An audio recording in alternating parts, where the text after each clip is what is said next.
wabarakatuh. Welcome to my video. Di video kali ini, saya akan bahas tokoh pahlawan nasional Indonesia yang memperjuangkan agama Islam, yaitu Kiai Haji Hashim Asy'ari. Untuk mengetahui biografi, karya, ataupun keteladanannya, mari kita simak video berikut ini. Kita akan membahas tentang seputar Kiai Haji Hashim Asy'ari. Siapakah Kiai Haji Hashim Asy'ari itu? Kiai Haji Muhammad Hashim Asy'ari, atau yang lebih dikenal dengan nama Kiai Haji Hashim Asy'ari. Beliau adalah seorang ulama besar yang bergelar pahlawan nasional dan merupakan pendiri sekaligus Rais Akbar Nahdlatul Ulama. Beliau merupakan ulama yang berkelahiran Tambangrejo 14 Februari 1871. Kiai Haji Hashim Asy'ari merupakan putra ketiga dari saudaranya dari pasangan Kiai Haji Asy'ari, yang dimana ayahnya merupakan pemimpin pesantren Keras Jombang dan ibunya bernama Nyai Halimah. Beliau juga mempunyai istri dan anak. Istri beliau bernama Khadijah binti Yaqub dan juga beberapa anaknya, yaitu Abdul Wahid Hashim, Abdul Khalid Hashim, Azza, dan Ubaidillah. Kiai Haji Hashim Asy'ari dari kecil tinggal berdampingan di lingkungan pesantren. Di sana ia belajar dasar-dasar Islam dari pondok pesantren yang dipimpin oleh sang ayah, yaitu pesantren Keras.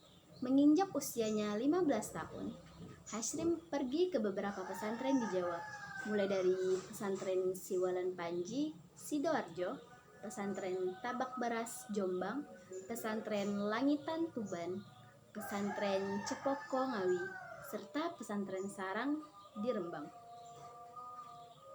6 tahun berselang, Hashim memperistri Nafisah yang merupakan putri dari Kiai Yaqub Siwalan Panji. Ia kemudian menunaikan ibadah haji bersama mertua dan istrinya. Tak hanya menjalankan ibadah, beliau juga menimba ilmu kepada beberapa ulama terkemuka di sana, yaitu Syekh Ahmad Khatib Al-Minangkabawi, Syekh Muhammad Salih Al-Samarnadi, Syekh Ahmad Zaini Dahlan, Syekh Thohir Al-Ja'fari, serta Syekh Muhammad Mahfuz Al-Tarmasi. Beliau juga pernah berguru dengan Kyai Soleh Darat. Kyai Soleh Darat adalah ulama besar tanah Jawa yang dikenal sebagai guru Kiai Haji Hashim Asy'ari, yaitu pendiri Nahdlatul Ulama, dan Kiai Ahmad Dahlan, pendiri organisasi Muhammadiyah. Sebelum kembali ke tanah air, Kiai Haji Hashim Asy'ari juga mengabdi sebagai pengajar di Masjidil Haram. Maka ia menyandang gelar yaitu Syekhul Haram. Kiai Haji Hashim Asy'ari juga turut menulis beberapa karya, mulai dari Risalah Al-Sunnah wal Jamaah dan Al-Imam Al-Ghazali wa Arauhu Al-Khalimah. Setelah itu, ia pulang ke Indonesia dan mendirikan pesantren Tebu Ireng pada tahun 1899. Juga memiliki beberapa karya, yaitu yang pertama, Risalah Ahli Sunnah wal Jamaah fil Hadisil Mawatta wa Asyradis Sa'ah wal Baya Mafhumis Sunnah wal Bid'ah, yaitu paradigma Ahlus Sunnah wal Jamaah, pembahasan tentang orang-orang mati, tanda-tanda zaman, dan penjelasan tentang sunnah dan bid'ah. Kemudian yang kedua adalah Al-Nurul Mubina fi Mahabbati Sayyid Al-Mursalin, cahaya yang terang tentang kecintaan pada utusan Tuhan, yaitu Nabi Muhammad SAW. Kemudian karya yang ketiga yaitu Adab Al-Alim wal Muta'allim fi ma yahtaju ilayya al-muta'allim fi ahwali ta'allumihi wa ma ta'allimihi, yaitu etika pengajaran dalam pembelajaran hal-hal yang perlu diperhatikan oleh pelajar selama belajar. Kemudian karya yang keempat yaitu Al-Tibyan fi Nahyi an Muqatta'atil Arham wal Aqarib wal Ikhwan, yaitu penjelasan tentang larangan memutuskan tali silaturahmi, tali persaudaraan, tali persahabatan. Kemudian karya yang kelima yaitu Muqaddimah Al-Qanun Al-Asasi li Jami'iyat Nahdlatul Ulama. Dari pembacaan kitab ini, para pembaca akan mendapatkan gambaran bagaimana pemikiran dasar tentang Nahdlatul Ulama. Adapun keteladanan beliau yang pertama, cerdas. Saat dia berusia 13 tahun, dia sudah diminta ayahnya untuk mengajar santri-santri di pondok pesantren. Yang kedua, memiliki jiwa pemimpin.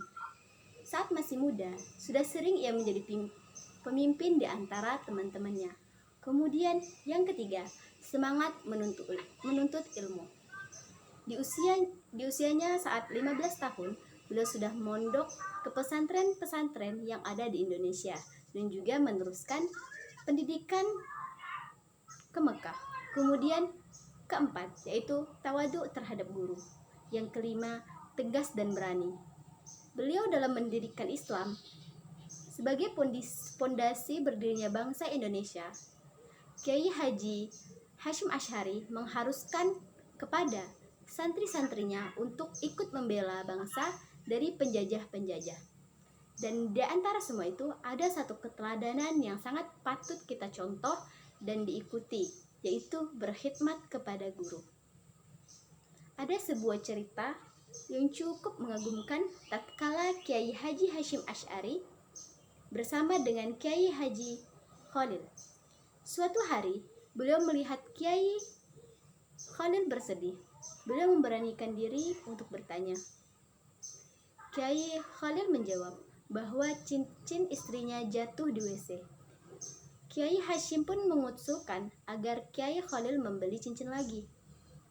Kemudian Kiai Khalil pun mengatakan bahwa cincin itu adalah cincin istrinya.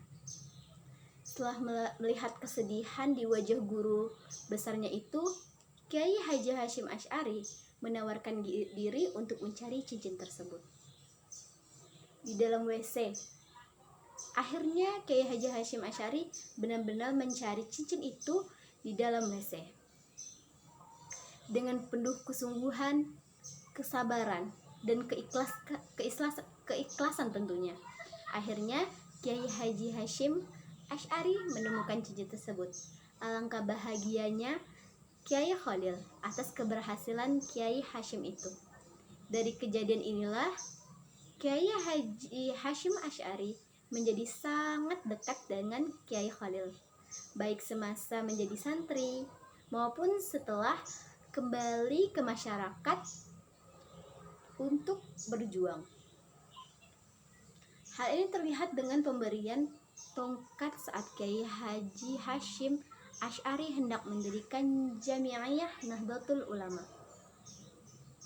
Dari cerita tadi dapat menggambarkan berapa mulianya beliau dalam berkhidmat kepada guru. Keteladanan itu dapat kita contoh dan kita ikuti, kita jadi teladan kita. Karena sebagai pelajar, hendaknya kita selalu berkhidmat kepada guru, hormat terhadap guru, menolong ketika dibutuhkan, dan lain sebagainya. Mungkin cukup sekian dari saya. Wassalamualaikum warahmatullahi wabarakatuh.